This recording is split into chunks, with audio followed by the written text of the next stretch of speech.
Hello everybody and welcome back to the channel. In this video I'm going to go over the Element Trail Runner IFS suspension geometry changes I've made.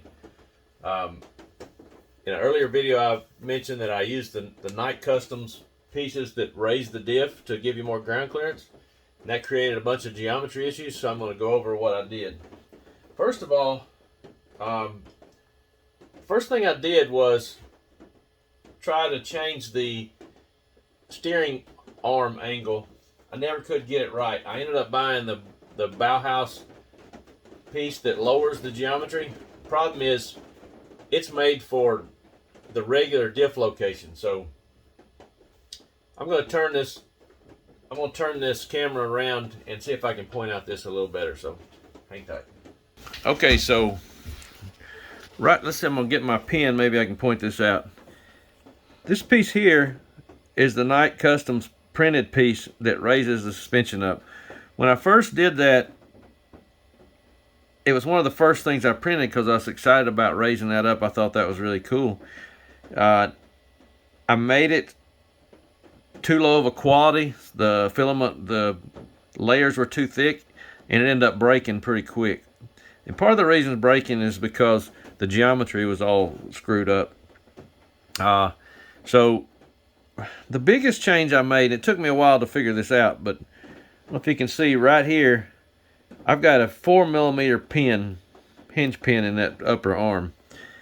It comes with a 3mm hinge pin. Let's see if I can get it on the screen here. This one right here.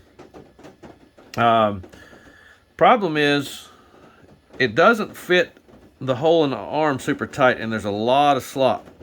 So the arm, if you moved it back and forth, the arm would move like a lot. So it was binding up the suspension and getting it all messed up, on top of the fact that you had the geometry all wrong. So here's the Bauhaus geometry fix steering deal I was talking about. Bought that, and it comes with the bump stops. Another thing that would happen is the suspension travels too far, along with this arm flexing, it would lock up. So it comes with these bump stops. That helped a lot, but it still did it a little bit because of this slop in there.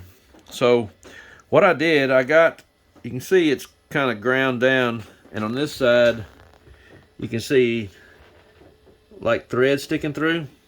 I took an HB Racing 4mm inner hinge pin and cut it the right length to where it would fit in there.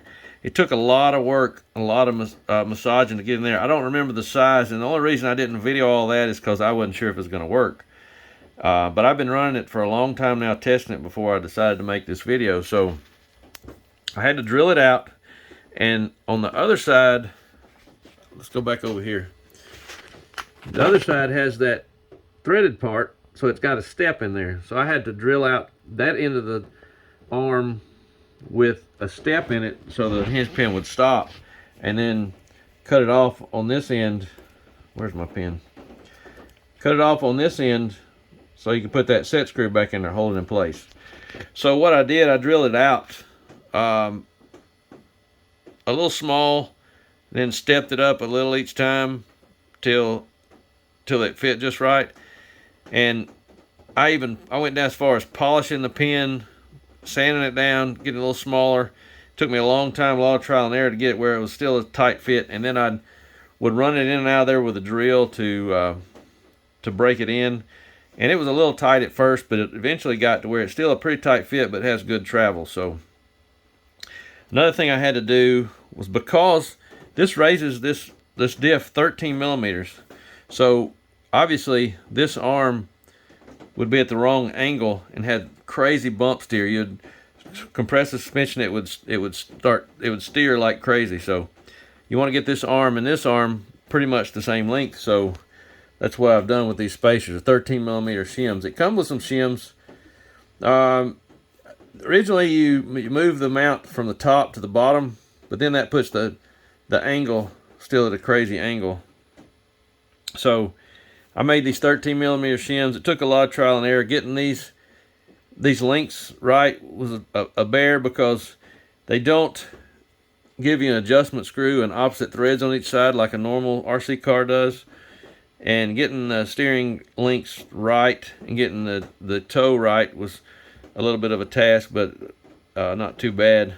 I think I may have used different pieces than what comes with the kit here. I can't remember exactly, but you see I've got a ball end there with a straight end, and this almost needs a little more angle on it, but it turned out working just right. If you went any longer with that link, it would be a problem. I think these on the kit from Bauhaus, these normally go on the inside. I ended up putting them out here. Seemed to work better. You had to have a long screw. It was a different thread, so I had to put a different nut in there, and that was a little bit of work, but I've been wearing this thing out, and it's been working great so far, so I'm pretty pleased with it. The IFS suspension is not ideal, but it's kind of a scale thing. It's kind of neat, so I'm currently going to leave it in there. I may change it to solid axle at some point, but right now this seems to be working good. So that's that.